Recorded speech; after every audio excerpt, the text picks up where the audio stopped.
Bonjour à toutes, bonjour à tous. Ce matin, nous nous retrouvons une fois de plus pour célébrer notre culte ensemble et c'est le culte du Seigneur. C'est une phrase extrêmement importante pour nous, c'est le culte du Seigneur. Le culte n'est pas à nous, le culte, il est pour le Seigneur. Et pour l'Église ce matin, en tant qu'assemblée, chacun chez lui, nous nous connectons ensemble pour pouvoir apporter au Seigneur son culte, pour pouvoir célébrer le Seigneur pour son culte. Même si nous sommes confinés, une fois de plus, notre culte est pour le Seigneur et le Seigneur prend plaisir à voir ces instants. Et moi, je voudrais bénir le Seigneur pour la technologie, pour les moyens que nous avons de connecter. Imaginez que ce temps, nous l'ayons vécu il y a 30 ans. Ça aurait été extrêmement difficile de pouvoir rester connecté. Mais ce matin, c'est important pour nous d'apprécier simplement le temps de connexion. Et il est important de savoir que pour nous, en tant qu'Église, le culte, c'est pour Dieu. Nous venons pour notre Dieu. Alors, je vais lire juste un petit passage dans l'évangile de Matthieu, au chapitre 5. Matthieu, chapitre 5, à partir du verset 13. Donc, je lis dans la version Nouvelle Seconde. Matthieu 5, verset 13, je lis. « C'est vous qui êtes le sel de la terre. Mais si le sel devient fade, avec quoi le salera-t-on? Il n'est plus bon qu'à être jeté dehors et foulé aux pieds par les gens. » Verset 14, « C'est vous qui êtes la lumière du monde. Une ville située sur une montagne ne peut être cachée. On n'allume pas une lampe pour la mettre sous le boisseau, mais on la met sur le porte-lampe et elle brille pour tous ceux qui sont dans la maison.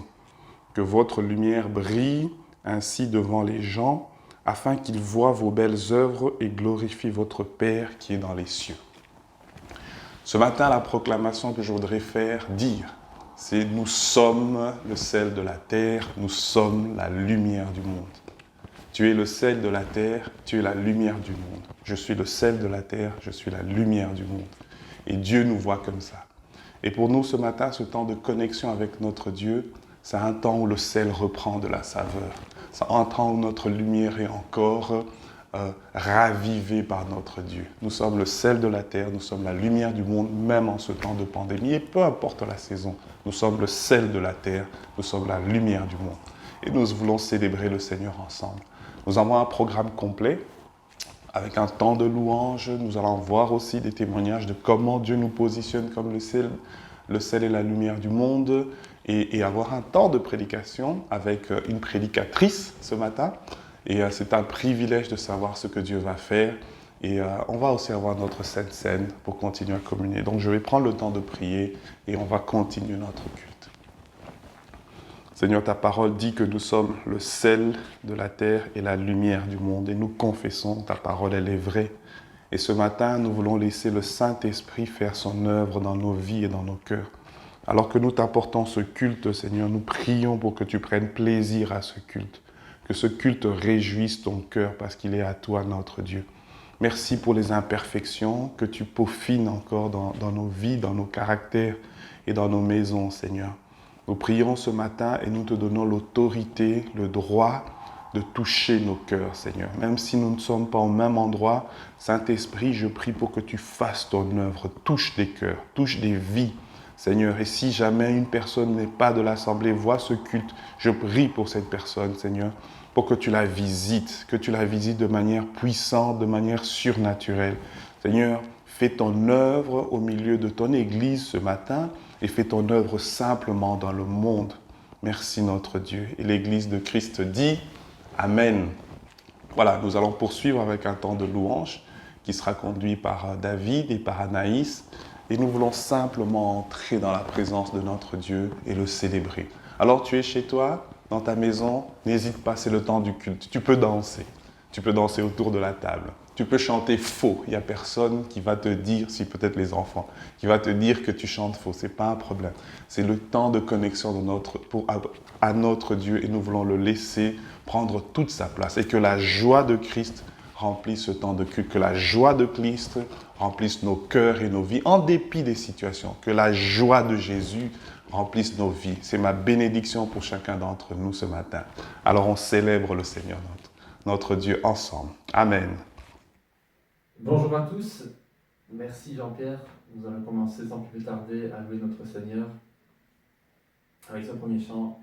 Je ne sais comment exprimer ma gratitude envers toi, Amen.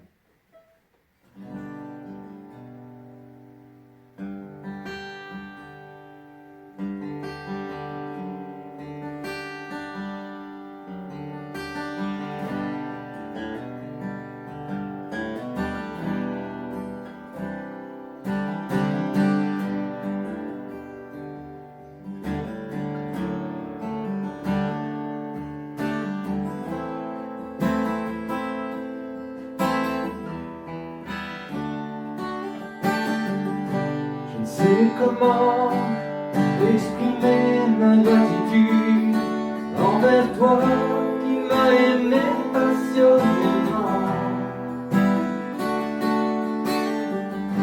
Même au milieu de la multitude, tu m'as touché et je sais que tu es vivant.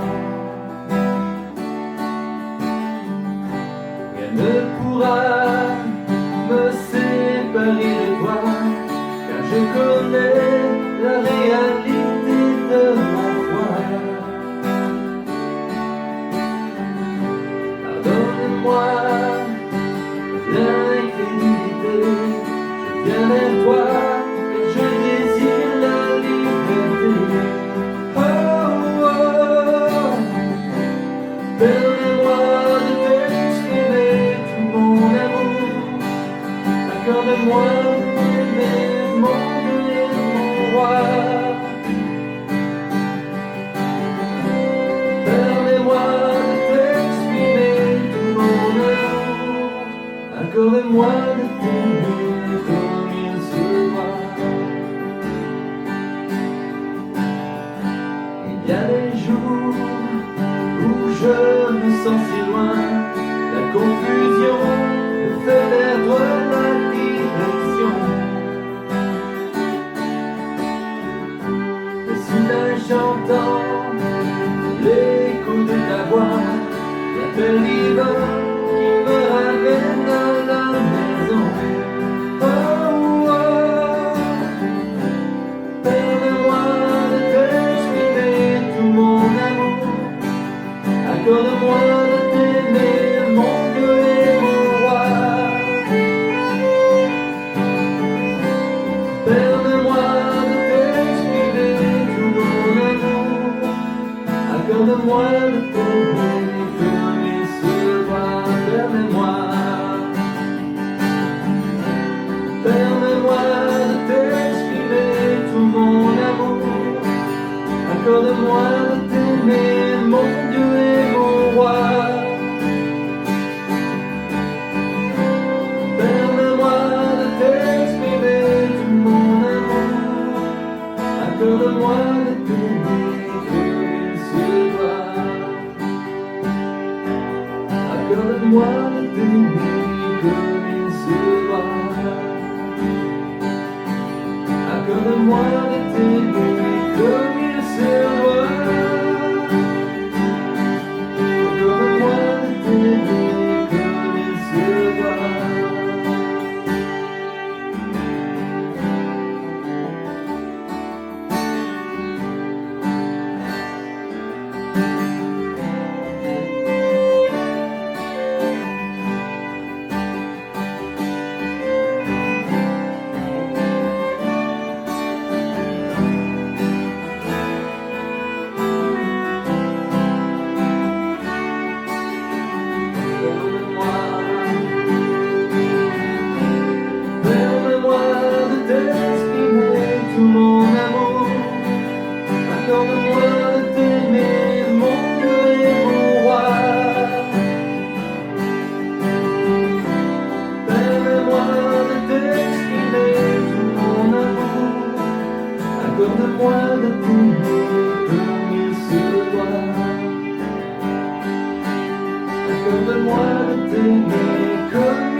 expliquer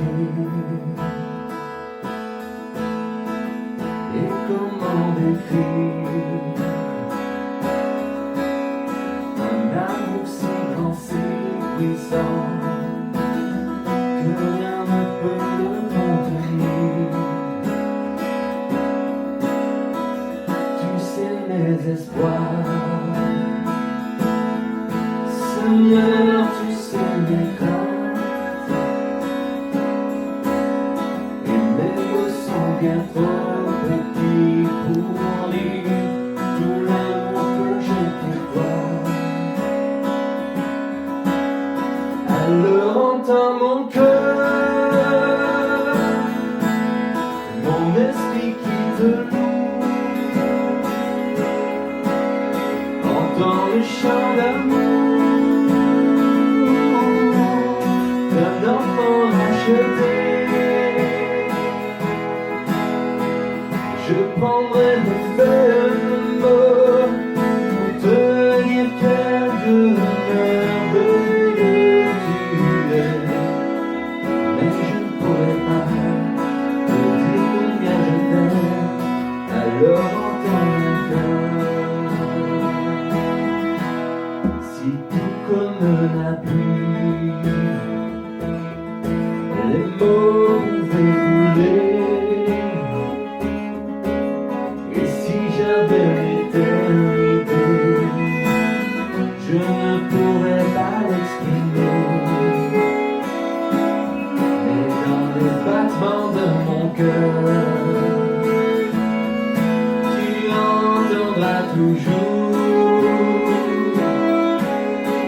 Merci pour la vie, pour la vérité et pour le chemin. Alors entends nos cœurs, nos esprits qui te louent, entends le chant d'amour, que tout est racheté. Nous prendrons nos fermes pour te dire quel Dieu merveilleux tu es. Nous ne pourrons pas te dire tout notre amour, alors entends nos cœurs. Nous ne pourrons pas te dire tout notre amour, alors entends nos cœurs.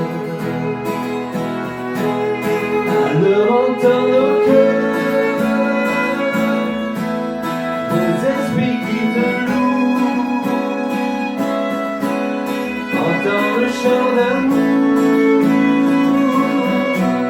que tout est racheté. Nous prendrons nos fermes mots pour te dire quel Dieu merveilleux tu es. Nous ne pourrons pas te dire tout notre amour, alors entends nos cœurs. Nous ne pourrons pas te dire tout notre amour, alors entends nos cœurs. Nous ne pourrons pas te dire tout notre amour, alors entends nos cœurs.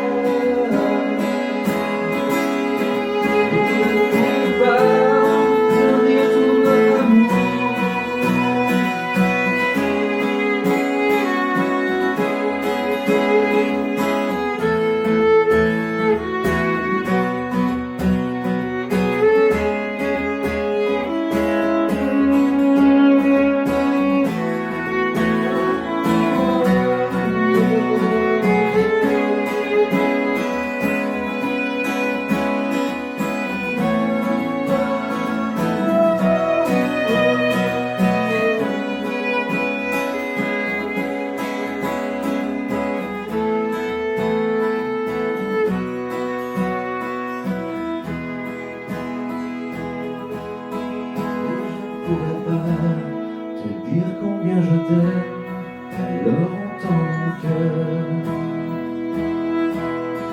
Mais je ne pourrais pas te dire combien je t'aime, alors entends mon cœur.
semblable au lion à l'agneau, assis sur le trône. Les monts s'inclinent, l'océan rugit devant le Seigneur, qui est semblable au lion à l'agneau, assis sur le trône. Les monts s'inclinent, l'océan rugit devant le Seigneur. Louez Adonai, du lever du soleil jusqu'à la fin du jour. Louez Adonai,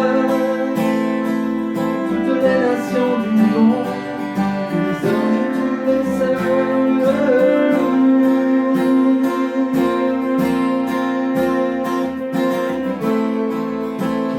Semblable au lion à l'agneau, assis sur le trône. Les monts s'inclinent, l'océan rugit devant le Seigneur. Louez Adonai,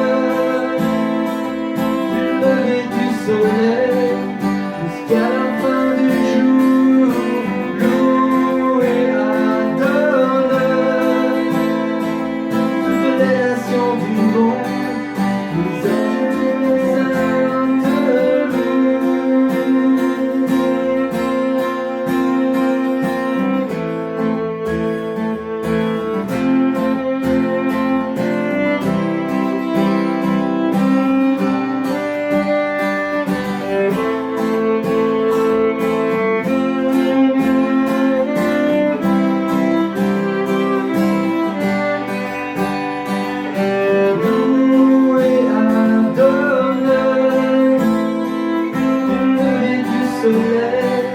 Jusqu'à la fin du jour, louez Adonai, toutes les nations du monde, tous les anges, tous les saints te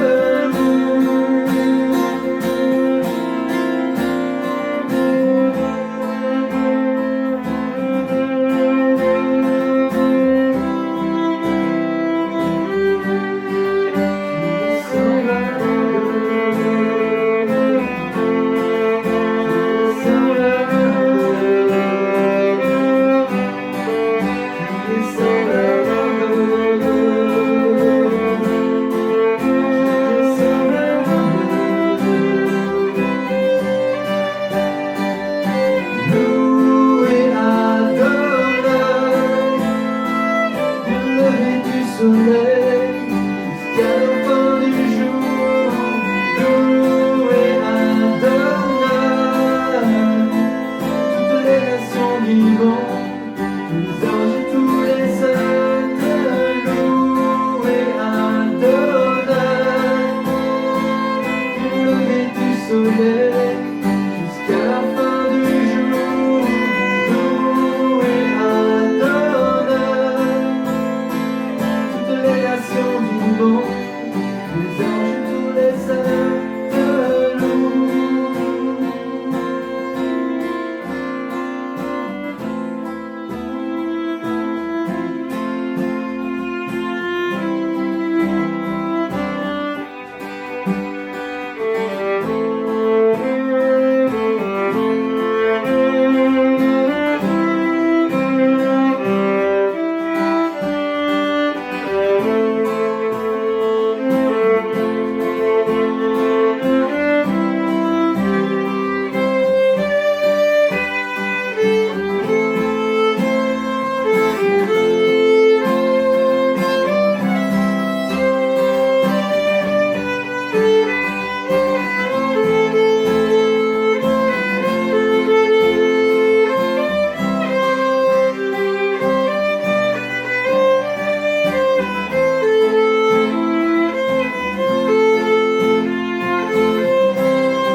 Cet air que je respire, cet air que je respire, c'est ta présence qui vit en moi.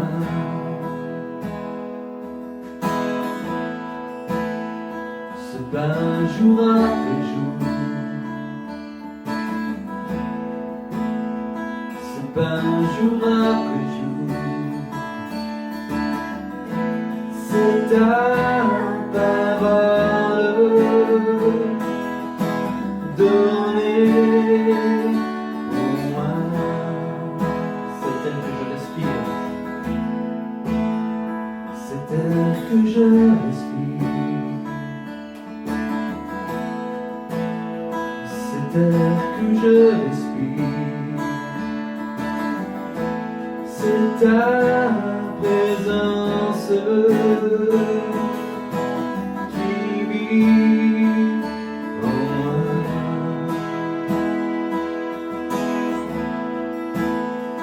Ce pain jour après jour, ce pain jour après jour, c'est ta parole donnée pour moi. Et moi,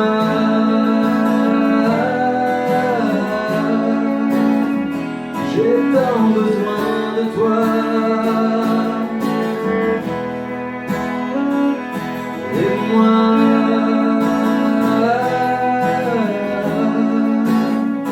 je suis perdu sans toi.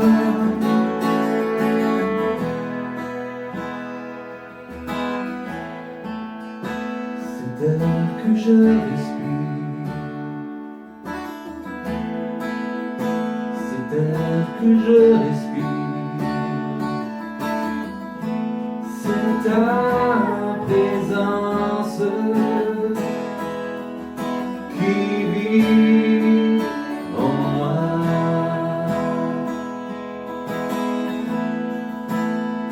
Ce pain jour après jour, ce pain jour après jour, c'est ta parole donnée pour moi. Et moi,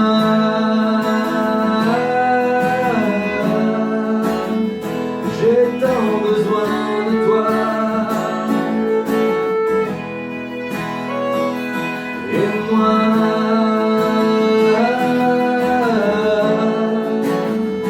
je suis perdu sans toi. Et moi,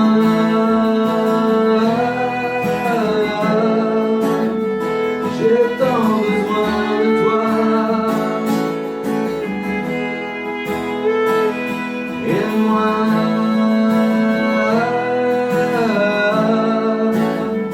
je suis perdu sans toi. Je suis perdu sans toi. Je suis perdu sans toi. Je suis perdu sans toi. Je suis perdu sans toi. Je suis perdu sans toi.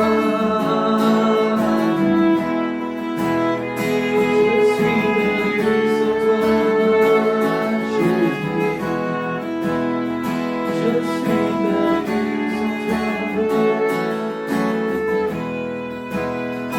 Je suis perdu sans toi. Je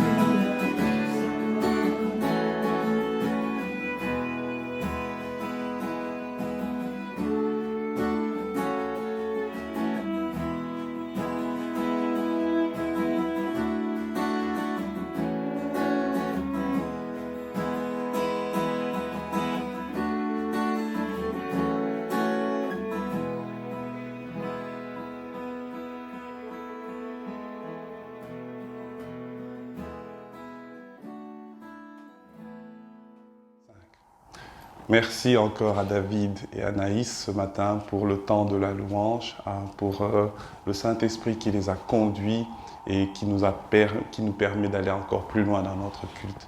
Alors ce matin, nous allons passer à Audrey et aux enfants. Donc on prend les enfants. Les enfants font partie de notre assemblée comme on le dit tout le temps. Et c'est un petit temps pour eux. Et donc on veut les laisser prendre toute leur place. Merci à Audrey et à l'équipe des monos pour tout le travail qui est fait là. Place aux enfants maintenant. Ce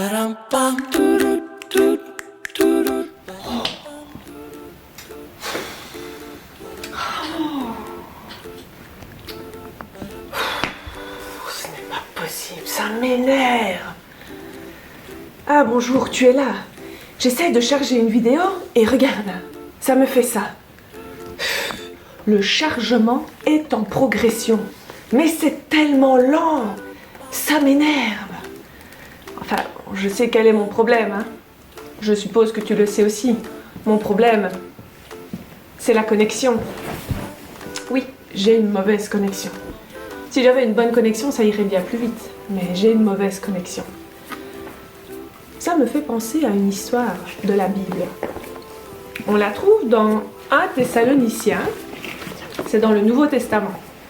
Chapitre 4. Et ici aussi, on nous encourage de progresser avec Dieu. Qu'est-ce que ça veut dire progresser avec Dieu? Progresser, ça veut dire grandir, s'améliorer, évoluer. Mais pour progresser avec Dieu, il te faut une bonne connexion. Comment est-ce que tu peux avoir une bonne connexion avec Dieu? C'est en lisant la Bible, en regardant, en écoutant des histoires de la Bible, en posant des questions à ton papa et ta maman concernant la Bible, pour connaître de mieux en mieux Dieu et lui laisser la place dans ton cœur, dans ta vie. Parfois, on a dans notre caractère, dans notre cœur, des choses qui ne glorifient pas Dieu, ou simplement des choses qui ne nous permettent pas d'être épanouis, d'être bien. Le dessin que je vais te demander aujourd'hui, c'est de dessiner ce qui, toi, grâce à une bonne connexion avec Dieu, pourrait t'aider à t'améliorer. Si je prends mon cas, par exemple, j'aurais fait ce dessin-ci. J'aurais fait la colère. Et c'est comme ça que j'imagine la colère. C'est le feu, c'est noir, c'est rouge, c'est des yeux qui sont fâchés. Mais grâce à Dieu, Dieu va m'aider à m'améliorer dans la colère. Pourquoi? Parce que je vais avoir une connexion avec lui. Je vais prier, je vais le rechercher pour qu'il m'aide à m'améliorer. Alors peut-être que toi, c'est autre chose. C'est peut-être quelque chose qui t'empêche d'être bien, d'être épanoui. Par exemple, la tristesse. Tu sais pas pourquoi, mais tu es tout le temps triste. Dessine. Comment est-ce que tu imagines? Comment est-ce que tu illustres la tristesse? Ou c'est peut-être que tu es toujours inquiet, tu as toujours peur, la moindre chose te fait peur. Comment est-ce que tu vas le dessiner? Comment est-ce que tu vas l'imaginer? Et puis, tu peux prier à la maison avec tes frères, tes sœurs, ta famille, ton papa, ta maman, pour t'aider à t'améliorer, mais surtout, garde une connexion avec Dieu. Mais si le dessin est un peu trop difficile, quoique je sais que tu peux relever le défi, alors tu pourrais peut-être dessiner qu'est-ce que c'est pour toi la présence de Dieu. Comment est-ce que tu t'imagines toi, tu te dessines toi, dans la présence de Dieu? Attention, ce n'est pas le paradis comme la semaine dernière, c'est la présence de Dieu. Tu m'envoies ton super dessin avant mercredi et je compte sur toi l'artiste. À bientôt! Merci Audrey, merci à toute l'équipe et merci pour le temps pris pour les enfants. Nous continuons notre culte. Et maintenant, nous allons écouter deux témoignages bien particuliers. Nous allons écouter notre sœur Anaïs Ouéché qui travaille réellement au cœur de cette pandémie. Elle va partager quelques mots et on va voir un peu ce que Dieu fait avec elle au travers d'elle. Mais aussi, nous allons écouter Laure, notre sœur, qui est la responsable de l'action sociale. Comme je le disais un peu plus tôt, nous sommes le sel de la terre, nous sommes la lumière du monde. Et en tout temps, nous sommes le sel de la terre et la lumière du monde.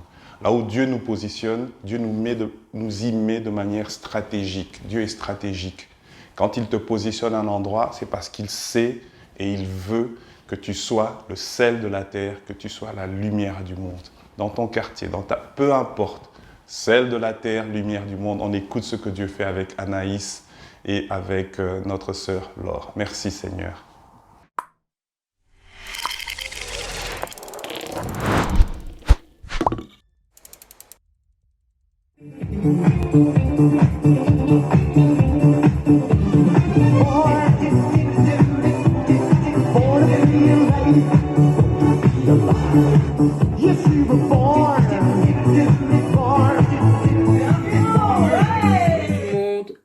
Donc voilà, moi aussi on m'a demandé de faire un court témoignage. Ça fait plaisir de pouvoir vous parler même si je ne vous vois pas. Donc pour ceux qui ne le savent pas, je suis aide-soignante en maison de repos. Donc chez nous, voilà, on a eu quand même beaucoup de chance. On a eu un cas Covid, mais qui est déjà guéri. Mais ce que je peux vous témoigner, pour moi, ce qui est le plus triste à voir, c'est vraiment du fait que les personnes âgées n'ont plus de visite. Elles sont vraiment tous malheureux. Ils tournent un peu en rond, ils perdent encore plus la tête qu'avant. Donc voilà, c'est pas facile de voir et de gérer tout ça. Donc je garde ma casquette d'aide-soignante, bien évidemment. Je continue à fond mon rôle. Mais en plus, je le faisais déjà avant, mais j'anime un peu, on va dire, dans les chambres. Je vais travailler avec mon baf, je mets la musique et j'essaye de leur rendre le sourire comme je peux. Donc voilà, j'espère que tout le monde va bien, vous me manquez beaucoup, gros bisous, que Dieu vous bénisse. Comme nous sommes gourmands, on a tout pris pour nous. Merci. Merci beaucoup à l'Église Pleine Vie pour la petite attention qui nous touche énormément. Merci. Merci beaucoup la pour la petite attention et le soutien. Bisous. Merci beaucoup à l'Église Pleine Vie. Merci. On a bien reçu vos chocolats. On voulait remercier l'Assemblée d'avoir pensé à nous. Gros bisous. Bonjour à tous, j'espère que vous allez bien et que vous avez passé une belle semaine. Moi, j'avais à cœur de vous partager ce qui se passe au niveau de la distribution des colis alimentaires.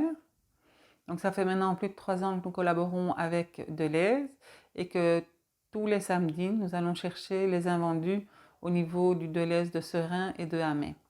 Alors, les quantités que nous recevons sont très variables.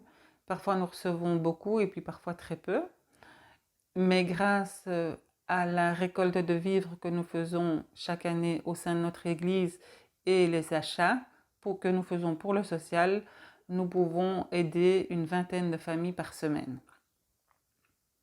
Alors avec la crise du coronavirus, le Deleuze n'a plus été en mesure de nous donner les invendus au niveau de leur magasin et nous a proposé de venir chercher lorsqu'il y aura de la marchandise au niveau de leurs entrepôts à Bruxelles.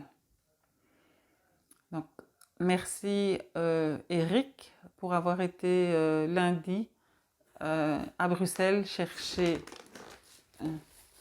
du sucre de canne, du muesli et les marshmallows. Nous ne faisons pas juste que donner un colis à ces personnes, mais nous discutons avec elles, nous prenons de leurs nouvelles et nous les écoutons. Donc, si vous connaissez quelqu'un dans une situation financière délicate ou si vous-même vous trouvez dans cette situation, n'hésitez pas à nous contacter et l'Église peut vous aider. Et pour finir, je voudrais remercier toute l'équipe du social. Merci pour le travail que vous faites, vous êtes formidables. Je vous dis à bientôt. De très beaux témoignages, très encourageants. J'espère que vous tous, vous allez bien, en dehors de ceux qui viennent d'intervenir. Je suis heureux de savoir et je suis convaincu que, quel que soit ce que vous vivez, le Seigneur vous connaît et il prend soin de vous. Ça, c'est une assurance. Nous poursuivons ce culte par la prise de la Sainte Seine. Et pour introduire ce moment, je vous propose de lire ce verset dans 1 Corinthiens chapitre 11 au verset 26. Mais avant ça, je vous prie de bien vouloir chercher un morceau de pain à votre disposition et un peu de boisson pour que tout à l'heure, nous puissions prendre ces emblèmes ensemble. 1 Corinthiens 11, 26.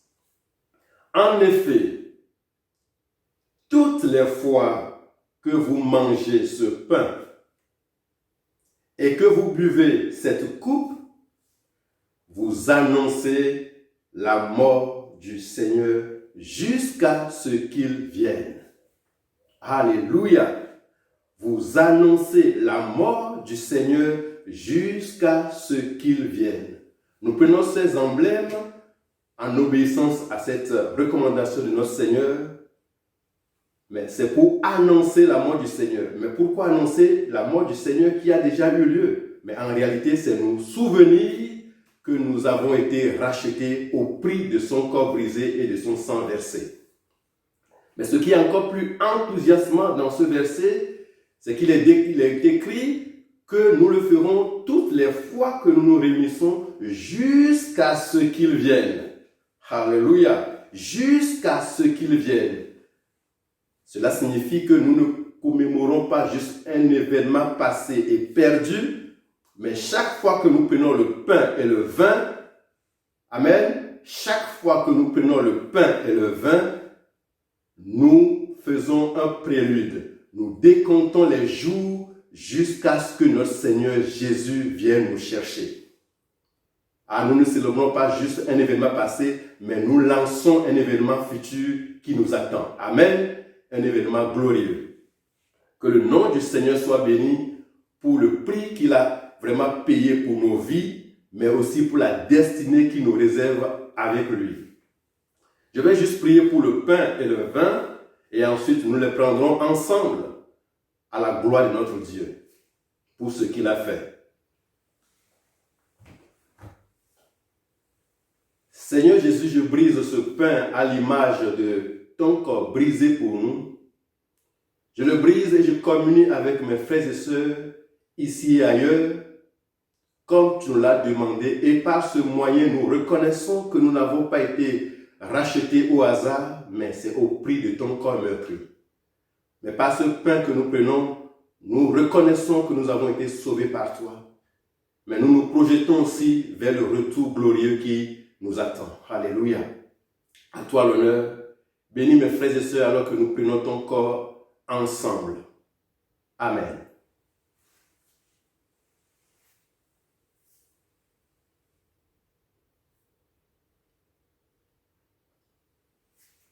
Ensuite, je vais prier pour le vin qui symbolise le sang de Jésus-Christ. Père Céleste, par ton sang précieux, tu as changé notre destinée. Tu as transformé notre vie.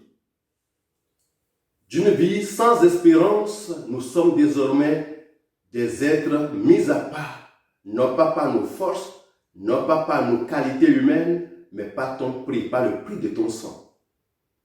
Voilà pourquoi en prenant ce sang, nous ne faisons pas recours à une légende, mais nous célébrons un événement qui a eu réellement lieu et qui continue à opérer, oui, des prodiges dans des vies. Bénis mes frères et sœurs avec qui je partage ce moment et je glorifie ton nom pour ta main sur nos vies.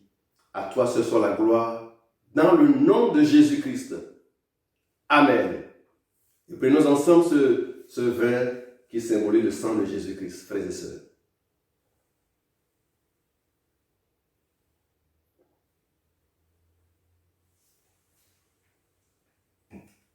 Béni soit son nom. Béni soit son nom pour ce qu'il fait. À lui la gloire, à lui l'honneur. Et nous poursuivons ce culte par quelques chants. Je laisse la place au groupe de louanges pour nous conduire dans quelques chants. Que le nom du Seigneur soit béni. Alléluia.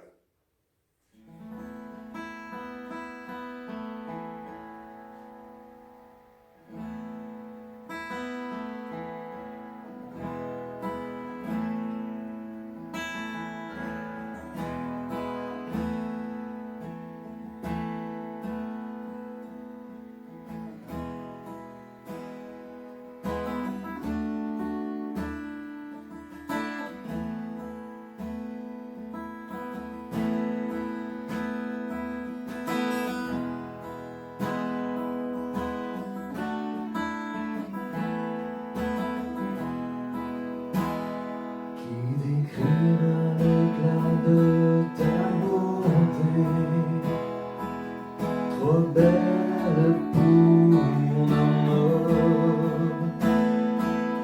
La raison ne peut la comprendre, les yeux ne peuvent la sonder. Qui pourrait mesurer la grandeur de ta sagesse et de ton amour? Qui décrira l'éclat de ta beauté? Majesté, tu règnes aux cieux. Devant toi je me tiens ébloui. Devant toi je me tiens ébloui. Je fais saint devant ta majesté. Je me tiens ébloui.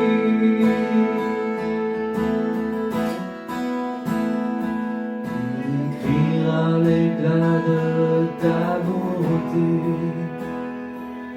trop belle pour mon amour. La raison ne peut la comprendre, les yeux ne peuvent la sonder. Qui pourrait mesurer la grandeur de ta sagesse et de ton amour? Qui décrira l'éclat de ta beauté? Majesté, tu règnes aux cieux.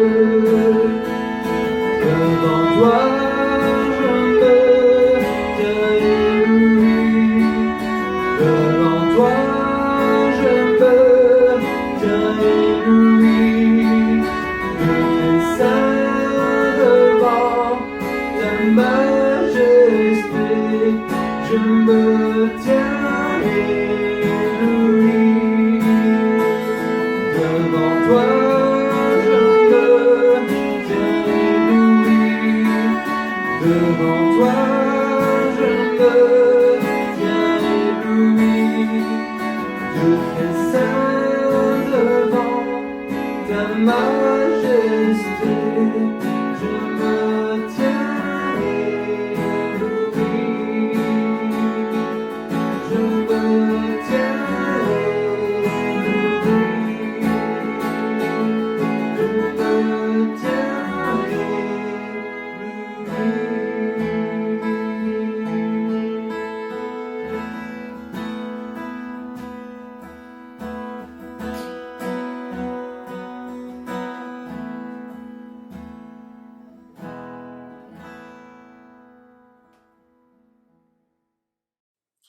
Cette célébration, c'est aussi l'occasion pour nous de vous exhorter, de nous exhorter les uns les autres à porter nos offrandes et nos dîmes dans la maison du trésor. Et compte tenu des circonstances, vous pouvez procéder en toute liberté par virement sur le compte qui s'affiche en bas de votre écran. Et voilà, je vais prier pour les offrandes. Seigneur notre Dieu, notre Sauveur, c'est un honneur pour nous de participer à ton œuvre ici-bas. Tout nous vient de toi. Et nous voulons te bénir par les moyens par lesquels tu combles nos mains. Seigneur, que ton nom soit glorifié, que ton nom soit exalté. En ces temps peut-être d'incertitude et de doute pour plusieurs, où certains perdent leur emploi, notre Dieu, nous avons une assurance que nos vies ne sont pas incertaines. Notre avenir n'est pas incertain. Il est caché en toi. Nous avons la conviction et l'assurance que tu veilles sur chacun de nous et tu créeras des issues nouvelles. Tu rétabliras toutes choses pour la gloire de ton nom, car tu es un fidèle ami. Que ton nom soit béni, que ton nom soit glorifié, dans le nom de Jésus-Christ. Amen. Que le nom du Seigneur soit béni. Alléluia. Nous continuons ce culte et le moment est venu pour nous de passer au message, à la parole de Dieu. Et je me réjouis de laisser la place à ma sœur Colette Kabamba pour qu'elle nous partage ce que le Seigneur a mis sur son cœur. Je suis très enthousiasmé de savoir ce que le Seigneur veut me communiquer par le biais de notre sœur. J'espère que vous aussi. Amen. Bonjour tout le monde. Je suis contente de m'inviter chez vous ce matin, de vous retrouver dans vos maisons, mais aussi de vous inviter quelque part chez moi, dans ma maison. On va donc essayer d'aller plus loin avec ce culte. Merci à Thomas qui me passe la main. On va essayer d'aller plus loin, mais avant d'aller plus loin, je voulais vraiment revenir sur les belles actions que Dieu nous permet de faire en tant que communauté, notamment comme on l'a vu dans la maison de repos d'Anaïs, pouvoir faire une petite action, contribuer au bien-être, montrer une reconnaissance. Je voulais vraiment insister sur ça et dire merci au Seigneur parce qu'il nous permet de le faire. Vous avez vu Laure aussi qui a pu témoigner comment Dieu nous utilise aussi au niveau social pour venir en aide aux personnes qui sont peut-être dans le besoin. Et c'est vraiment une grâce et un privilège de pouvoir participer à de telles œuvres en tant que communauté. Donc on veut dire merci au Seigneur. Et moi je voudrais aussi personnellement dire merci au pasteur, à mon pasteur Victor Caserta qui me permet aujourd'hui de participer à ce culte et donc d'apporter la parole. Mais avant d'aller plus loin, je vais vous inviter à prier avec moi. On va inviter la présence de Dieu. On va inviter sa grâce et sa faveur, on va inviter sa vie qui vient nous conduire plus loin dans ce temps de partage. Alléluia. Seigneur, nous voulons encore ce matin prendre le temps de t'honorer, d'honorer ton nom, d'honorer ta présence, de te mettre devant parce qu'il s'agit de toi. Il a s'agi de toi dans le passé, il s'agira toujours de toi. Nous voulons t'inviter ce matin dans nos maisons, dans nos cœurs, dans nos vies, alors que nous allons aller plus loin, Seigneur, avec ta parole.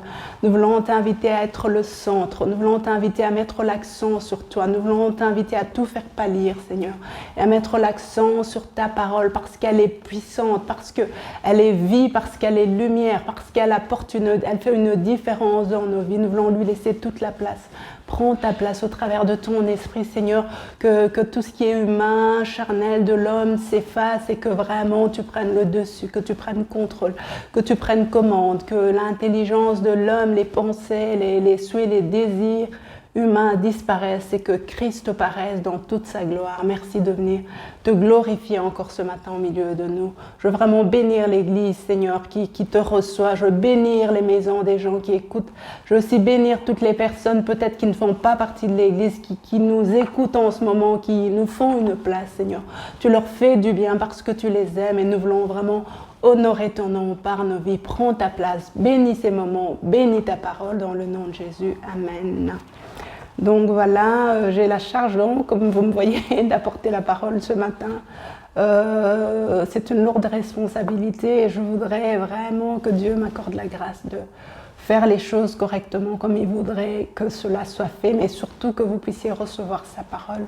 J'avais à cœur de juste revenir sur toute cette période qui est un peu toujours pascale. Donc il y a quelques semaines, Victor nous a parlé de la Pâque et c'était vraiment un message bénissant. C'est un message qu'on aime. On aime parler de la Pâque parce que c'est là que notre vie prend sens. On est chrétien parce qu'il y a eu la Pâque et je voudrais vraiment revenir sur ça en deux mots. Comme on le sait, initialement, la Pâque, c'est cette fête que Dieu en fait institue dans la communauté juive en fait pour célébrer leur sortie, leur libération d'Égypte.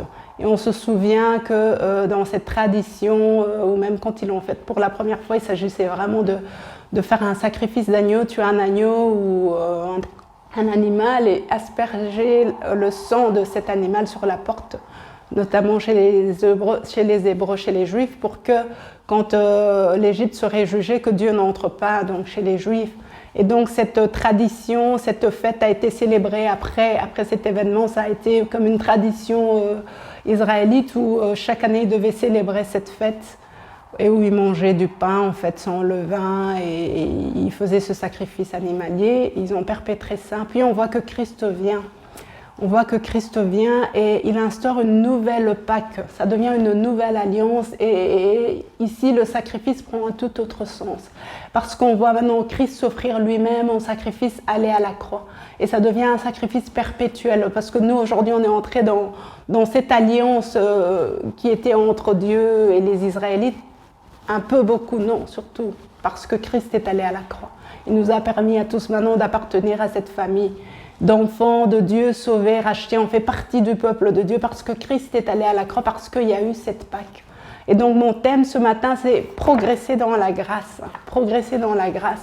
Et pour moi, comme vous l'avez compris, la définition de la grâce sera le sens de la Pâque. Donc la grâce, c'est la mort du Christ. C'est vrai que la Pâque, c'est la mort et la résurrection.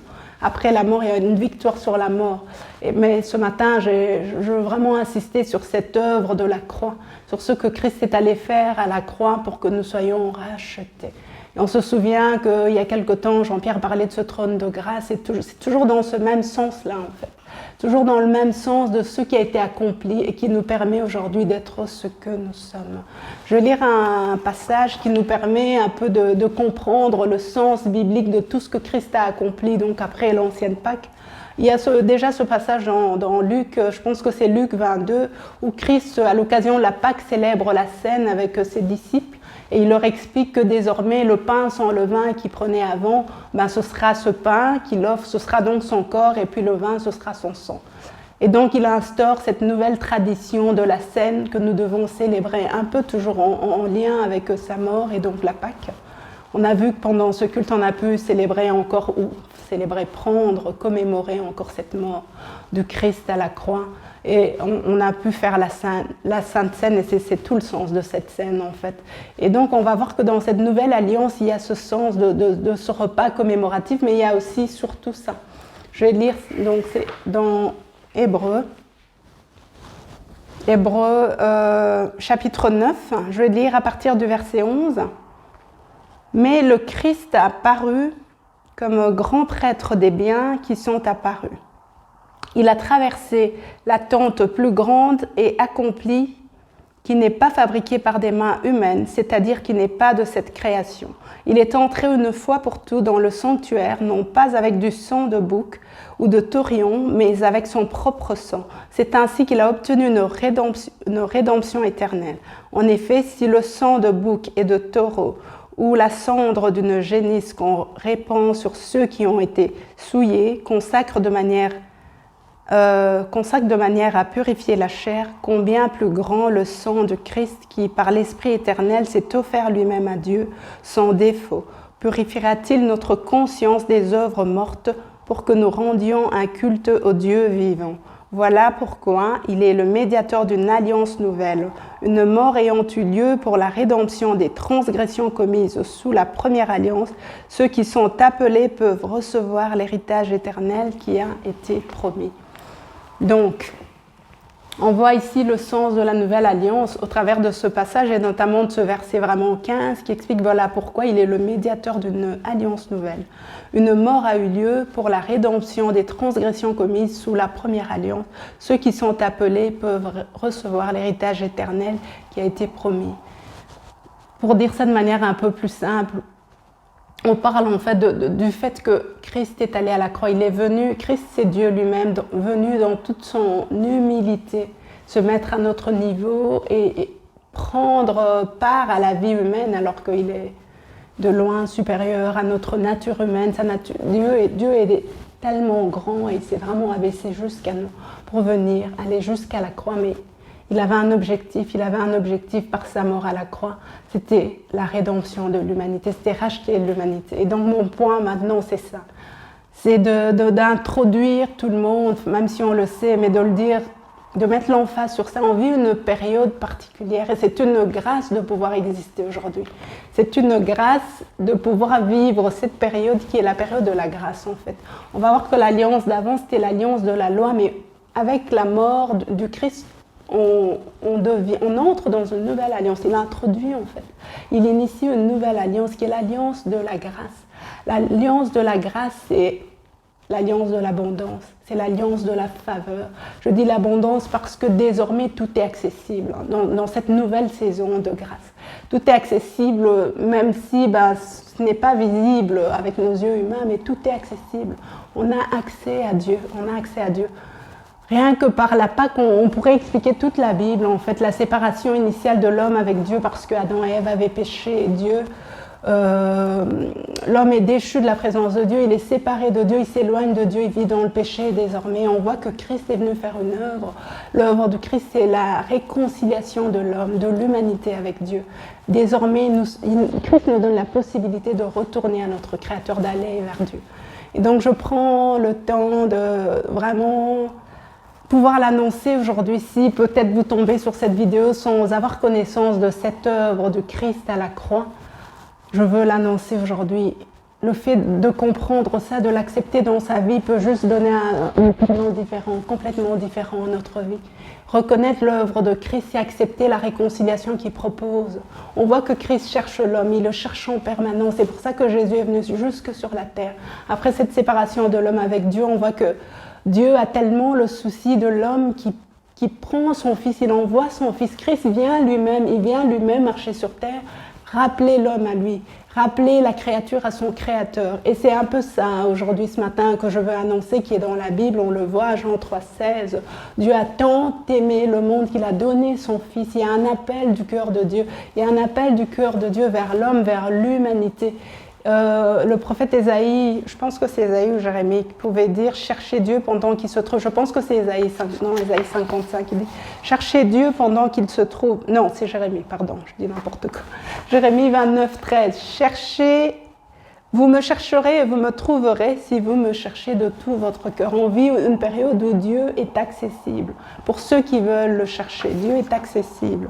Je vais lire un autre passage de Corinthiens 6, 1 à 2 qui dit « Puisque nous travaillons avec Dieu, nous vous exhortons à ne pas recevoir la grâce de Dieu en vain, car il dit « Au temps favorable, je t'ai exaucé, au jour du salut, je t'ai secouru. Voici maintenant le temps favorable, voici maintenant le jour du salut. » C'est aujourd'hui un jour de salut, c'est ma responsabilité parce qu'un jour j'ai accepté Christ, j'ai compris ce qu'il avait fait à la croix pour ma vie. C'est ma responsabilité aujourd'hui de te l'annoncer à toi aussi, de t'annoncer qu'il y a une vie différente.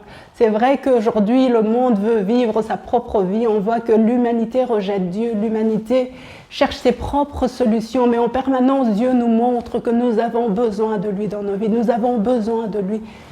Rien que la situation que nous vivons maintenant, cette pandémie devrait pouvoir emmener un peu d'humilité à l'humanité et on se rend bien compte que avec tous nos moyens, toute notre intelligence, on n'arrive pas à trouver les bonnes solutions au bon moment. Plusieurs vies ont été perdues dans cette pandémie parce qu'il faut qu'on s'ajuste par rapport à ce virus qui frappe. Et ça montre juste les limites humaines. L'homme a besoin de Dieu, l'humanité a besoin de Dieu. La création a besoin de son Créateur. La créature, l'homme a besoin de son Créateur. Et ce matin, c'est vraiment un appel à ne pas mépriser ce qu'il a fait. Je vais lire un autre passage, Hébreux 4, 6, 7 qui dit « Or, puisqu'il est encore réservé à quelques-uns d'y entrer et que ceux à qui d'abord la promesse a été faite n'y sont pas entrés à cause de leur désobéissance, Dieu fixe de nouveau un jour, aujourd'hui en disant dans David si longtemps après, comme il est dit plus haut, aujourd'hui si vous entendez sa voix, n'endurcissez pas vos cœurs. » Galates 2, 21, je ne rejette pas la grâce de Dieu, car si la justice s'obtient par la loi, Christ est donc mort en vain. La justice ne s'obtient pas par la loi, elle s'obtient par la mort de Christ à la croix. Et je veux juste supplier ce matin, si peut-être vous m'entendez, quelqu'un vous a conseillé de regarder cette vidéo et que vous posez des questions existentielles, mais peut-être que vous ne vous en posez même pas. Peut-être que vous vivez votre vie tranquillement. Je voudrais prendre le temps de vous annoncer qu'il y a quelqu'un est l'auteur de votre vie. Vous n'êtes pas apparu par hasard. Vous n'êtes pas, et je ne veux pas contredire la théorie du Big Bang parce que je sais que plusieurs y croient. Ce n'est pas forcément contradictoire avec la création biblique.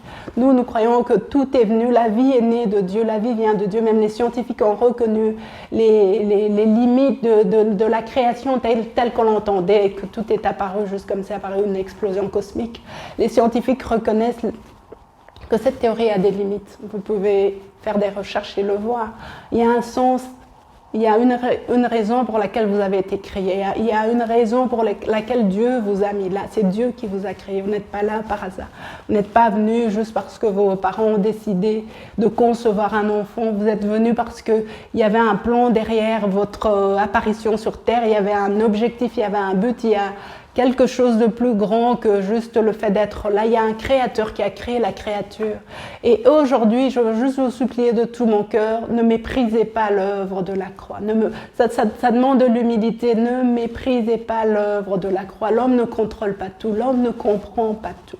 L'homme ne sait pas d'où il vient, il ne sait pas non plus où il va, mais la Bible apporte toutes ses réponses. La Bible apporte les réponses aux questions dont nous n'avons pas les réponses. La Bible a les réponses, la Bible explique les choses. Les temps qu'on vit aujourd'hui sont expliqués dans la Bible.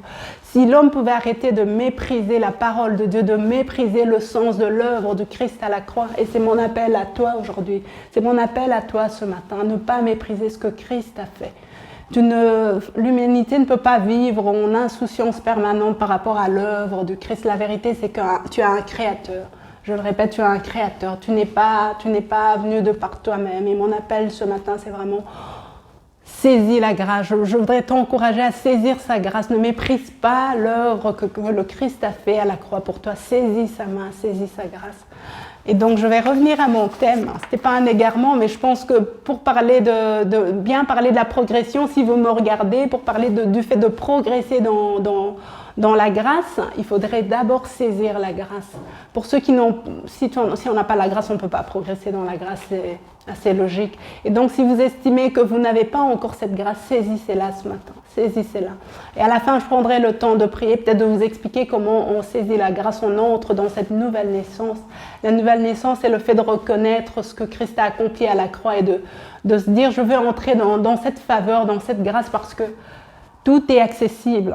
La grâce nous rend Christ accessible, la grâce rend Dieu accessible, mais au-delà de Dieu, la grâce rend toutes les bénédictions qui viennent avec la présence de Dieu accessibles. Et vraiment, je voudrais vous encourager ce matin à ne pas vous priver, d'aller plus loin avec Dieu, d'aller plus loin avec Christ et son œuvre, d'aller plus loin et de lui laisser plus de place. Donc, le thème, c'était progresser dans la grâce.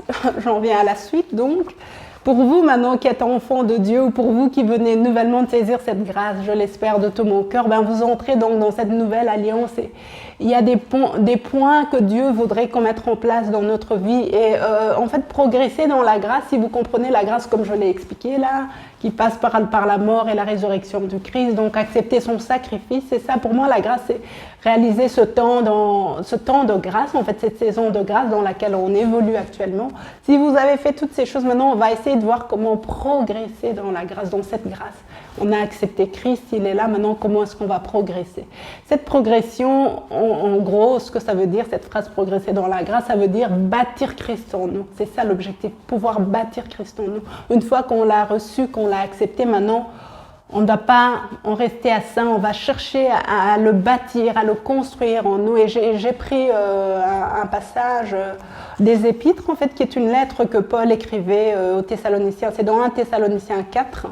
Et c'est tout le chapitre. Pardon, je lis beaucoup la Bible ce matin, mais je pense que la parole de Dieu est très explicite et que parfois il suffit de la dire et on comprend clairement ce que Dieu essaie de nous dire. Donc je vais lire rapidement 1 Thessaloniciens 4, verset 1. « Au reste, frères, puisque vous avez appris de nous comment vous devez vous conduire et plaire à Dieu, et que c'est là ce que vous faites, nous vous prions et nous vous conjurons au nom du Seigneur Jésus de marcher à cet égard de progrès en progrès. » C'est de ça que nous allons parler ce matin. Marcher de progrès en progrès, ne pas stagner, ne pas s'arrêter. Une fois qu'on a reçu Christ, aller plus loin. C'est ça la progression, aller plus loin, développer Christ, le bâtir en nous, vraiment développer. Je prends intentionnellement le terme bâtir parce que le fait de bâtir, ça prend du temps. Et c'est ça que ça rejoint un peu la progression. Ça prend du temps pour bâtir, ça prend du temps, mettre une brique après l'autre. Ça prend du temps de faire une construction, ça prend du temps de mettre des fondations, d'avancer, d'évoluer, de construire en fait. Mais Dieu veut qu'on soit intentionnel dans ce progrès, qu'on soit intentionnel dans le fait, dans la volonté, le souhait de bâtir Christ en nous. Je vais aller plus loin dans le texte. Il dit ensuite, verset 2, « Vous savez en effet quel précepte nous vous avons donné de la part du Seigneur Jésus. c'est que, donc ça c'est le premier point ici, verset 3, c'est vraiment le premier point de comment est-ce qu'on bâtit Christ dans sa vie. Je vais lire verset 3. Ce que Dieu veut, c'est votre sanctification, c'est que vous vous absteniez de l'impudicité, c'est que chacun de vous sache posséder son corps dans la sainteté et l'honnêteté, sans vous livrer à une convoitise passionnée comme font les païens qui ne connaissent pas Dieu. C'est que personne n'use envers son frère de fraude et de cupidité dans les affaires, parce que le Seigneur tire vengeance de toutes ces choses, comme nous l'avons déjà dit et attesté, car Dieu ne nous a pas appelés à l'impureté, mais à la sanctification. Donc il y a un appel de Dieu à vivre une certaine vie qui paraît, qui paraît un peu difficile de manière naturelle, parce qu'on a cette nature qui est la chair, qui, on sait, hein, si je refais l'histoire, c'est depuis Adam, depuis le péché d'Adam, la chair, on a été déchus en fait, et donc on porte une nature charnelle qui va plus tendre vers le mal que vers le bien, que vers ce que Dieu condamne plutôt que ce que Dieu encourage. Et donc on a malheureusement cette chair qui va nous attirer vers des choses qui ne sont pas belles aux yeux de Dieu, vers la mort en gros, parce que ce sont des œuvres qui ne produisent pas la vie, ce sont des œuvres tristes qui créent un désordre, qui créent un déséquilibre. Tout ce qui n'est pas dans la sanctification, ça crée un désordre en fait. On voit les choses qui citent là, ça crée un désordre d'être fraudé, vivre dans l'impudicité, toutes ces choses, ça crée un désordre. La volonté de Dieu, c'est qu'on marche dans un ordre, qu'on ait une vie en ordre, une vie propre. Et ça, comme le point que je voulais dire, c'est que la sanctification, elle ne sera pas possible quand on le lit. Enfin, on le lit comme ça va nous intimider, mais elle sera surtout possible parce que on donne à Dieu une place dans nos vies, on le verra peut-être un peu plus loin. Donc il ne faut pas se laisser intimider en se disant toutes ces choses-là, les œuvres de la sanctification, ça paraît compliqué. C'est vrai que ça paraît compliqué comme ça, si on y va tout seul, ça paraît même impossible. Mais il y a la possibilité de vivre ces choses en gardant cette connexion dont parlait Audrey quand elle expliquait un peu le thème d'aujourd'hui aux enfants. Donc on va garder à l'esprit qu'on fait tout ça seulement après avoir saisi la grâce, accueilli la grâce, reçu Christ.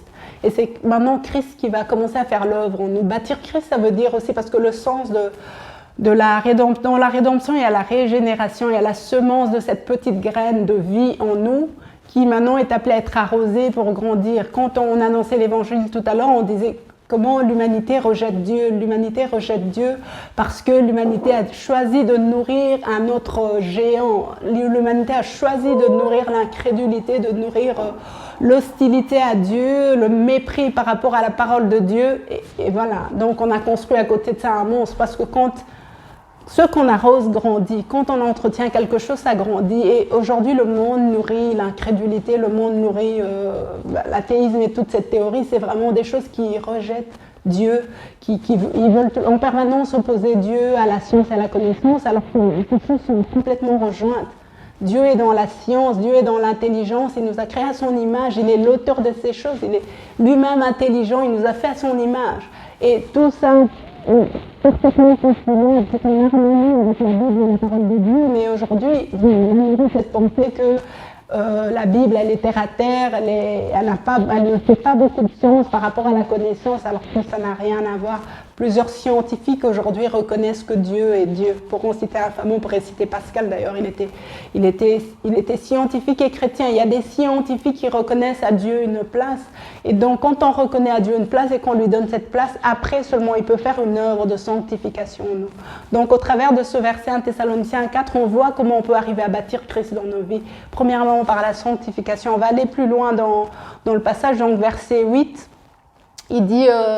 Celui donc qui rejette ses préceptes ne rejette pas un homme, mais Dieu, qui vous a aussi donné son Saint-Esprit. Et ça, c'est la clé. Dieu nous a donné l'Esprit de Dieu pour que la vie de Dieu en nous puisse être fructifiée, pour que Christ se développe en nous. C'est pour ça qu'on doit entretenir cette vie de l'Esprit en nous pour développer Christ, pour qu'il ait la place qu'il doit avoir dans nos vies. Verset 9, pour ce qui est de l'amour fraternel, vous n'avez pas besoin qu'on vous écrive, car vous avez vous-même appris de Dieu à vous aimer les uns les autres. Et c'est aussi ce que vous faites envers tous les frères dans la Macédoine entière. Mais nous vous exhortons, frères, à abonder toujours plus dans cet amour. Donc, premier trait pour Dieu, c'était la sanctification, on l'a vu là, de la manière dont on peut bâtir Christ dans nos vies. Le premier point, c'est la sanctification. Le deuxième point, c'est développer l'amour, c'est faire grandir l'amour, donner plus de place à l'amour. Et tout ça, c'est l'œuvre de l'Esprit de Dieu en nous. On doit lui donner plus de place pour qu'il développe plus ce caractère d'amour qui est la nature basique et initiale de Dieu. On le voit par l'œuvre de Christ qui va jusqu'à la croix pour nous sauver, pour notre rédemption, pour notre salut. Et tout ça, c'est l'expression de l'amour de Dieu par rapport à l'humanité. Et nous, on doit développer ça pour que l'emphase soit plus mise sur cette nature aimante de Dieu par rapport aux proches. Et c'est quelque chose qu'on doit avoir à l'esprit, laisser l'Esprit de Dieu travailler en nous. Donc on a parlé de la sanctification premièrement, deuxièmement l'amour, on va aller plus loin dans la lecture. Donc après l'amour, on voit qu'à partir du verset 13, il parle d'autre chose. Il dit « Nous ne voulons pas, frères, que vous soyez dans l'ignorance au sujet de ceux qui dorment, afin que vous ne vous affligez pas comme les autres qui n'ont point d'espérance. Car si nous croyons que Jésus est mort et qu'il est ressuscité, croyons aussi que Dieu ramènera par Jésus et avec lui ceux qui sont morts. Voici en effet ce que nous vous déclarons d'après la parole du Seigneur. Nous les vivants, restés pour l'avènement du Seigneur, nous ne dévancerons pas ceux qui sont morts. Car le Seigneur lui-même a un signal donné à la voix d'un archange et au son de la trompette de Dieu descendra du ciel et les morts en Christ ressusciteront premièrement. Ensuite, les vivants qui seront restés, nous serons tous ensemble enlevés avec eux sur des nuées à la rencontre du Seigneur dans les airs et ainsi nous serons toujours avec le Seigneur. Consolez-vous donc les uns les autres par ces paroles. Et ça veut juste montrer que nous, en tant qu'enfants de Dieu, quand nos proches s'endorment, parce que pour Dieu, c'est pas la mort, c'est un endormissement quand ils s'endorment, on doit garder l'espérance qu'on les reverra. Ceux qui s'endorment dans le Seigneur se réveilleront un jour comme Christ lui-même a montré le chemin en mourant et en ressuscitant. Ainsi, il nous appelle aussi à la résurrection. Il y aura une résurrection des morts, de ceux qui sont morts en Christ. Et donc, comme le chapitre finit en disant « Consolez-vous donc les uns les autres par ces paroles ». Et donc, Christ attend de nous, premièrement, cette sanctification, deuxièmement, de développer l'amour. Et enfin, ici, on voit qu'on doit développer une espérance de la résurrection, une espérance. Christ veut qu'on entretienne cette espérance dans nos vies et dans nos cœurs, qu'on ne doit pas être désespéré par rapport à nos proches qui s'endorment, par rapport à ceux qui partent. On ne doit pas être désespéré, nous-mêmes, nous viendrons à partir aussi. Mais on doit rester dans cette consolation que la vie que nous portons en nous du Christ ne meurt jamais et que ceux qui sont morts en lui, nous les vivants qui sommes restés autour d'eux, nous pouvons garder cette espérance et donc on n'est pas désespérés, ils ne sont pas perdus, ce n'est pas un adieu, on n'est pas désespérés parce qu'il y aura une résurrection. La résurrection qui est comme une revanche de la vie sur la mort. C'est comme si on disait, comme le passage qui dit aux morts, où est ton aiguillon et ta victoire, c'est comme si on disait à la mort, ben me revoilà, je reviens. Il y aura une deuxième histoire, il y aura une deuxième vie, on ressuscitera, on ne peut pas être désespéré. On voit ces choses que la parole de Dieu pointe du doigt. Dieu nous montre comment, par sa parole, on peut arriver à progresser dans la grâce. On peut arriver à progresser. On va essayer de développer la sanctification, développer l'amour et développer l'espérance de la résurrection. Et ce sont ces choses qui montrent que Dieu vit en nous, en fait. Et ces choses vont commencer à grandir quand nous-mêmes, on prend soin de conserver en nous la vie de Dieu. On ne va pas en rester là. Rapidement, pour finir, je vais développer ce dernier point. Parce qu'en fait, qu'est-ce qui se passe quand on ne progresse pas? Si on ne progresse pas, eh ben, on stagne. Et quand on stagne, on sait bien ce qui se passe. Soit on rétrécit, on devient plus petit, ou soit on produit les œuvres de la mort. Et on ne veut pas en arriver à ça. Un type disait dans son épître, je vais lire type 1, ils sont suffisants de connaître Dieu, mais ils le renient par les œuvres. Par leurs œuvres étant abominables, rebelles et incapables d'aucune bonne œuvre. On ne veut pas faire partie de ceux qui, en gros, regressent, quoi. On ne veut pas faire partie de ceux qui, un jour, ont saisi la grâce, mais après ont un peu bafouillé cette grâce. Ils ont marché sur cette grâce, ils ne l'ont pas construite, ils ne l'ont pas bâtie, ils ne l'ont pas considérée et ils produisent des œuvres de la mort. Ils produisent des œuvres qui ne portent pas de fruits. Et donc, comment est-ce qu'on sait que non, ou plutôt quel est l'intérêt en fait? Pourquoi est-il si important de progresser? Pourquoi est-il si important de progresser? Dieu attend de nous la progression parce qu'on a une destinée en Christ. Je disais, on n'est pas là par hasard. Dieu nous a créés. Et il nous a créés pour un but. Dieu nous a créés pour un but. Le but de Dieu en nous créant, c'est que nous puissions produire les œuvres d'éternité que Dieu a préparées d'avance pour nous. Je suis intentionnelle dans les termes que j'utilise. Je dis les œuvres d'éternité parce que ce sont des œuvres qui nous survivront. Dieu ne veut pas qu'on produise des œuvres stériles ou infertiles, un fruit qui meurt demain. Il veut qu'on produise un fruit qui demeure jusque dans l'éternité. Les œuvres d'éternité, ce sont des œuvres qui vont nous survivre, qui vont nous retrouver jusque dans l'éternité devant le trône de Dieu. Et quand on parle de ces couronnes qu'on recevra, ce sera certainement par rapport à ces œuvres qui iront plaider pour nous devant le couronne, devant Dieu, devant le trône de Dieu en fait. Et ces œuvres-là, donc nous poursuivons jusque dans l'éternité. Dieu attend de nous qu'on puisse les produire. C'est pour ça qu'il est important. Et on n'arrivera pas à produire ces œuvres si on ne développe pas en nous Christ, si on ne bâtit pas Christ, on n'arrivera pas à produire ces œuvres qu'il attend de nous et qu'il a préparées d'avance pour nous, pour que nous puissions les produire. Donc c'est extrêmement important pour nous de travailler à bâtir Christ, à construire Christ en nous. Au-delà du fait de l'avoir reçu, de l'avoir saisi, on veut prendre le temps, travailler, lui donner plus de place, le faire grandir. On va aller plus loin. Donc une fois qu'on a compris donc ces choses qu'on doit développer dans nos vies et dans nos cœurs, on va voir pour finir, je vais parcourir rapidement quelques points. Cette liste n'est pas exhaustive, mais j'ai essayé de pointer des choses, de marquer des choses. J'ai pris 5 éléments qui peuvent favoriser, nous aider dans cette croissance, dans cette progression, dans cette chose qu'on recherche.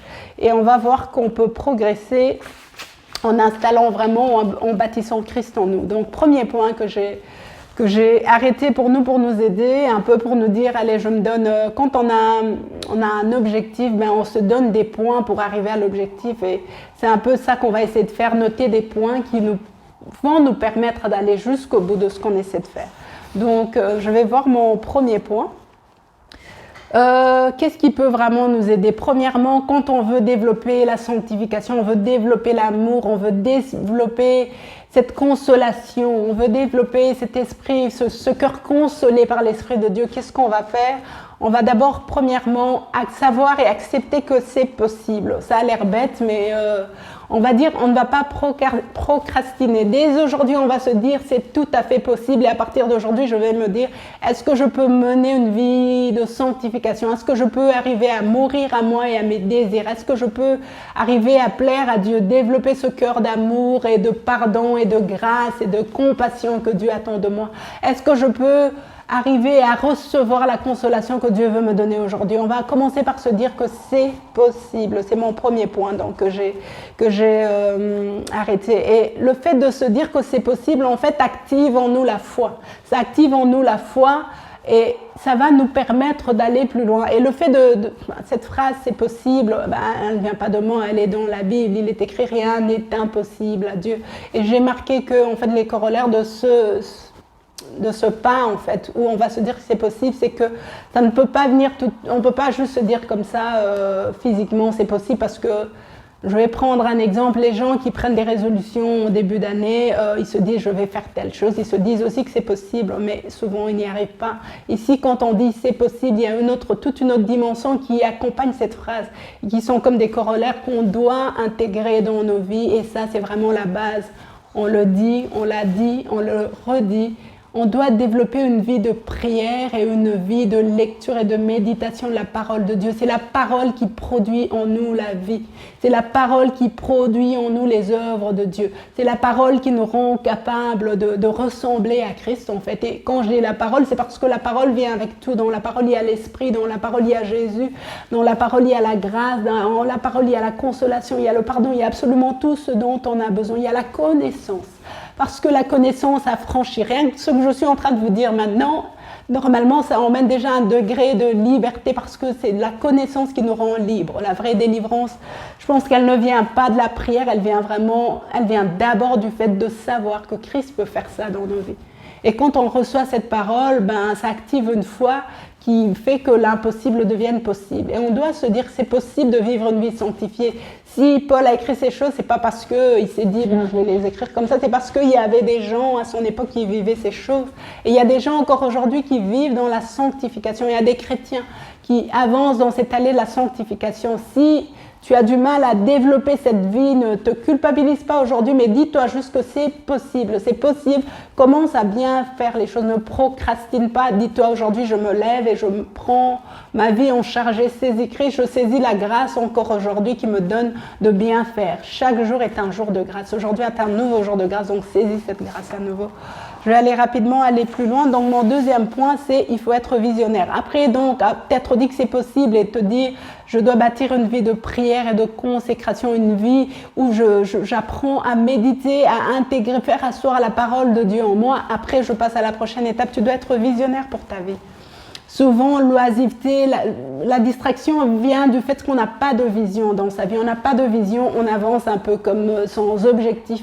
Ceux qui nous trouvent aujourd'hui nous trouvent. C'est comme ça que le péché vient facilement. Quand on a une vision, quand tu te projettes, tu te vois demain, tu es en train d'aller vers quelque chose parce que Dieu t'a écrit avec une destinée, avec un projet de vie. Et tu dois arriver à projeter, ça ne doit pas être des choses extravagantes, la vision, ça doit juste être la capacité de se projeter soi-même. Comment est-ce que tu te projettes étant saint? Comment est-ce que tu te projettes en tant que père, en tant que mère, en tant que frère, comment est-ce que tu te projettes dans la pureté, comment est-ce que tu te projettes et te dire vraiment ça c'est une destinée qui est extrêmement importante. Je dois atteindre un point, je ne dois pas être distrait, je ne dois pas ouvrir des portes dans ma vie.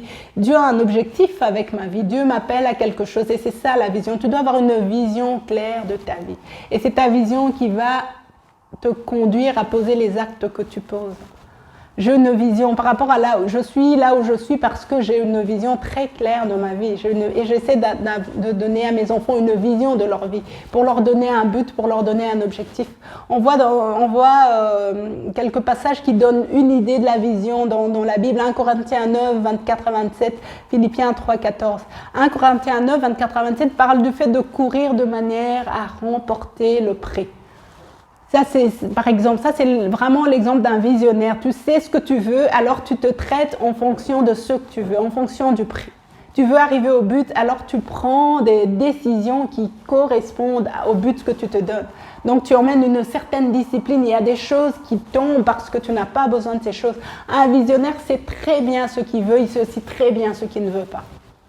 Un coureur sait très bien ce qu'il doit faire, la discipline de travail qu'il doit s'imposer, les choses qu'il doit prendre avec lui et les choses qu'il ne doit pas prendre. Pourquoi est-ce qu'il fait ça? Parce qu'il a un objectif, remporter la course. Et donc je nous encourage aujourd'hui dans cette vision à courir de manière à remporter le prix. Ne soyons pas dans la distraction, dans l'oisiveté, en se disant on n'a rien à faire, ben voilà, on tourne en rond. On voit bien David ce qui lui est arrivé quand tout le monde combattait, il était resté chez lui et c'est là qu'il a vu. Quand il est tombé dans son péché, il a vu cette femme qui se baignait nue sur son balcon et ça a emmené des mauvaises choses dans son cœur parce qu'il n'était pas visionnaire. Il n'était pas visionnaire, il ne faisait rien. David était visionnaire, attention, je ne veux pas mélanger les choses, c'était même un grand visionnaire. Mais je veux dire, à ce moment-là de sa vie précise, il était dans l'oisiveté, il ne faisait rien. Et tu dois juste avoir une lecture claire de où est-ce que tu veux aller et tout ce que tu fais maintenant, c'est en fonction de ça. C'est en fonction de ça. Mais évidemment, ce n'est pas ça tout seul, c'est ça avec tout ce qu'on a dit avant, avec la vie de prière, avec la méditation de la parole de Dieu et cette foi active dans ton cœur que c'est possible.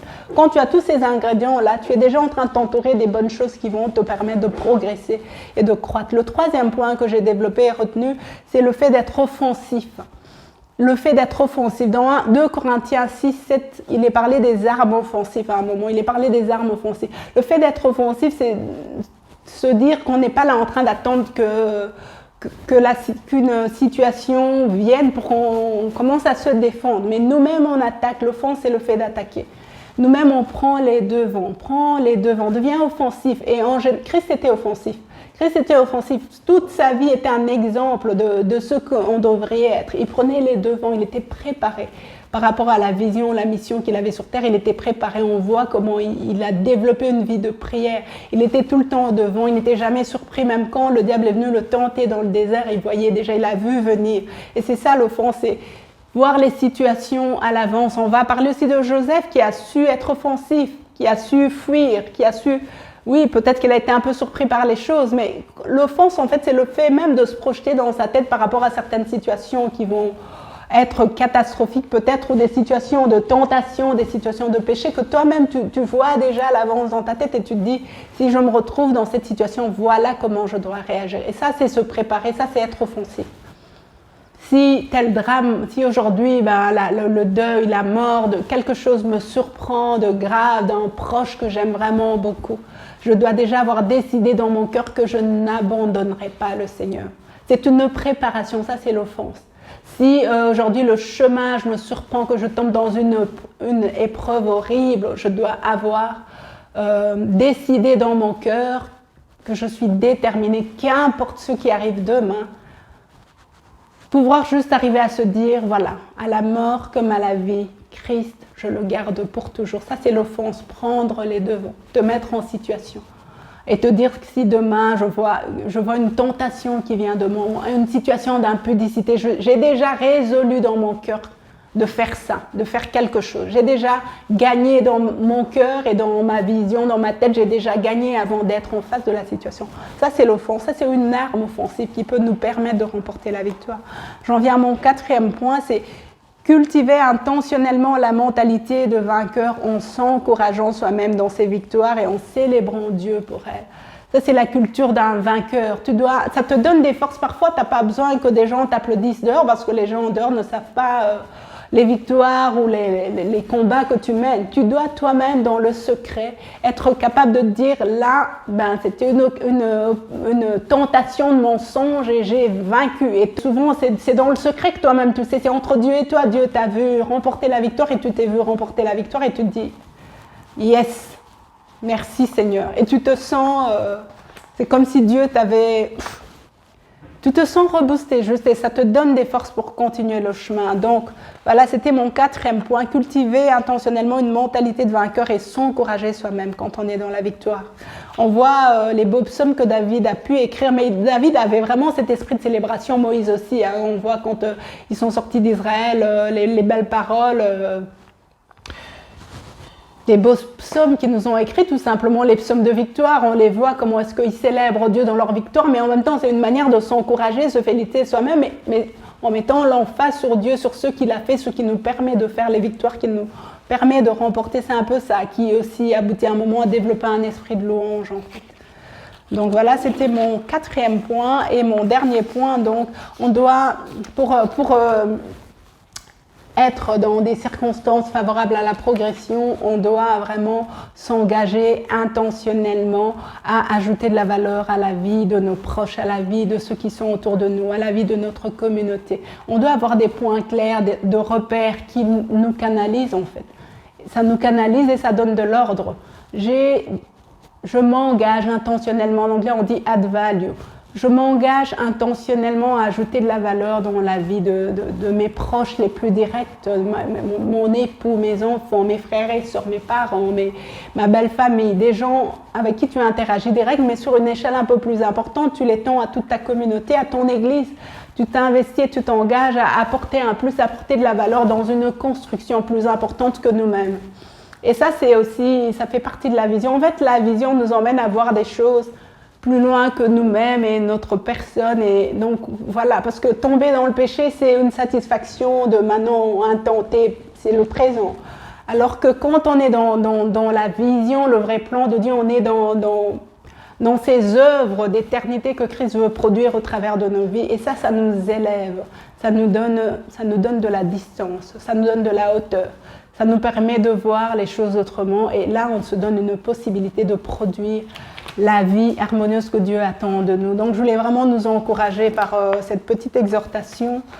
J'espère que ça vous bénit. En tout cas, je suis reconnaissante que vous m'ayez accueilli chez vous. Je vais finir ce message juste en prenant le temps de prier, peut-être pour vous. Ce matin, je priais pour 2 catégories. Je vais d'abord vraiment prier pour peut-être des gens qui se sont identifiés dans ce message de réconciliation avec Dieu, de reconnecter, de juste prendre cette main de grâce qui nous est encore tendue aujourd'hui. Si tu te sens dans cette situation où finalement tu te dis, je ne suis peut-être pas là effectivement par hasard, tu te dis peut-être, mais il n'y a pas de peut-être, c'est une certitude, mais je peux le dire aujourd'hui parce que j'ai permis à Dieu de me montrer toutes ces choses, et tout ça commence par le fait de saisir sa grâce. Donc si ce matin, tu veux bien saisir sa grâce, saisir la main tendue de Dieu qui est ton créateur, si tu acceptes de lui redonner une place dans ton cœur et dans ta vie, on va juste faire cette prière ensemble. Je vais prier avec toi. Seigneur Jésus, ce matin, je veux vraiment recevoir la grâce, je veux recevoir la vie qui découle de la croix, la vie qui découle de ta mort à la croix pour mes péchés. Je veux accepter ton sacrifice, je veux me réconcilier avec Dieu et je veux te donner la place du roi, du Seigneur, du Sauveur dans ma vie. Je t'invite maintenant à venir et à changer ma vie, changer mon cœur, me donner de marcher avec toi dans cette nouvelle vie, dans le nom de Jésus. Amen. Je veux maintenant prier par rapport à la progression pour nous chrétiens, car on est toujours appelés à aller de progrès en progrès. On va inviter la grâce de Dieu, on va inviter la faveur de Dieu ce matin. On va inviter le Saint-Esprit à s'installer vraiment en nous. Saint-Esprit, on veut t'accueillir encore ensemble en tant que communauté ce matin au travers de ta parole, Seigneur. On veut vraiment lui donner plus de place. Au-delà de ce message ce matin, on veut s'engager à travailler ta parole dans nos vies, à travailler la relation qu'on a avec toi au travers d'une vie abondante de prière et d'une vie d'engagement, une vie d'obéissance, une vie où on recherche ces choses, la sanctification, l'amour, et on reçoit ta consolation par le Saint-Esprit. On veut s'engager à aller plus loin avec toi, on veut te donner toute la place. Glorifie-toi maintenant dans le nom de Jésus. Amen. Vraiment que Dieu vous bénisse partout où vous vous trouvez, que cette journée soit belle et que Dieu permette qu'on se retrouve rapidement, s'il le veut, dans notre communauté, parce que c'est toujours bien de pouvoir se voir. Que Dieu vous bénisse. Merci Seigneur pour la prédication, pour le message. Merci pour sa servante qu'il a utilisée ce matin pour nous exhorter. Merci pour cette parole qui vient de Dieu et qui touche chacun de nos cœurs. Et je prie pour que cette parole reste avec nous et qu'elle produise du fruit. Elle produise du fruit d'une manière ou d'une autre. Que cette parole entre en nous comme de l'eau dans la terre et que ça emmène la vie de Dieu. Alors, nous poursuivons notre culte avec quelques annonces. Donc, nous avons essentiellement les annonces qui sont nos temps de connexion de la semaine. Encore une fois, il y a beaucoup de petites choses ici et là durant la semaine et c'est des opportunités pour nous de connecter. C'est extrêmement important de savoir que la foi sans les œuvres, elle est morte, c'est vrai, mais en même temps, la foi seule dans son coin, elle a du mal à grandir. Et le but de Dieu, c'est dans l'Église, c'est de s'assurer que nous entretenons notre foi les uns avec les autres ensemble. Et donc ces temps de connexion sont des moments qui sont mis pour nous, pour connecter avec Dieu et pour connecter avec l'Église. Donc c'est essentiellement des connexions que l'on a, qui ne sont pas physiques, mais qui sont virtuelles. Le lundi à 10h, on a le temps de connexion prière avec Antoine. Donc on reçoit un guide de comment on va prier, des sujets, etc. Donc, je vous invite à vous joindre si c'est possible pour vous. Alors, le mardi, on a maintenant Au cœur de la Bible avec Victor, qui a un temps d'étude où nous plongeons dans la parole de Dieu, où on apprend à méditer, on écoute et ces choses nous font grandir spirituellement également. Alors, le mercredi, on a notre temps de connexion louange avec Anne-Sophie et avec Nani à 19h30. C'est un temps où on vient juste célébrer notre Dieu, juste entrer dans cet état d'esprit d'adoration et de louange au milieu de la semaine. Jeudi à 19h30, on a un temps de prière connecté. On utilise le système Zoom. Si vous pouvez vous joindre à nous, c'est génial parce qu'on peut se voir et on a l'occasion de parler live et juste de se réjouir. C'est aussi un temps de connexion, pas seulement dans la prière, mais dans la communion fraternelle. Et c'est excellent ce que Dieu nous permet de vivre. Et alors vendredi, on a le temps de connexion enfant à 17h. Donc c'est aussi un temps qui est mis pour les enfants. Ils passent un petit temps à regarder, revoir des visages, écouter ce que Dieu fait et on entretient de cette manière-là notre foi à tous. Donc restez connectés, suivez-nous sur Facebook et aussi sur YouTube. Comme ça, vous êtes au courant de ce qui se passe. Vous pouvez revoir des programmes, des messages, réécouter la louange que vous avez entendue. On reste connectés ensemble avec notre Dieu et nous savons que nous sommes le sel de la terre, nous sommes la lumière du monde et Dieu nous entretient pour que nous soyons encore plus le sel de la terre et la lumière du monde. Alors, on va maintenant avoir un dernier chant avec le groupe de louanges, Nani et Anne-Sophie, pardon, avec David et Anaïs. On n'a pas changé de groupe de louanges ce matin.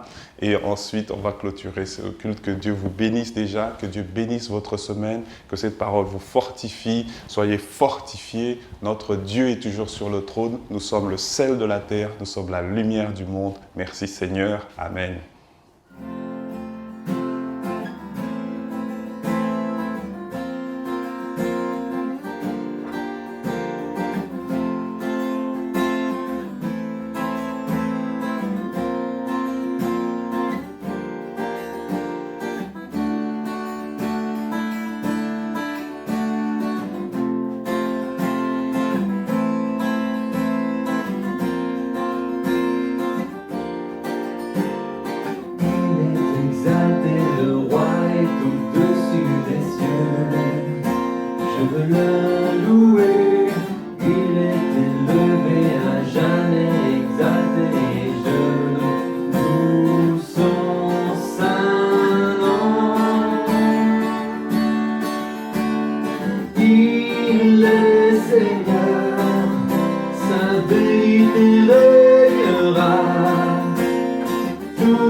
Merci de nous avoir suivis pour ce culte connecté. Et je vous salue, je vous souhaite une très bonne semaine et à dimanche prochain pour ce culte connecté ensemble. Merci, au revoir.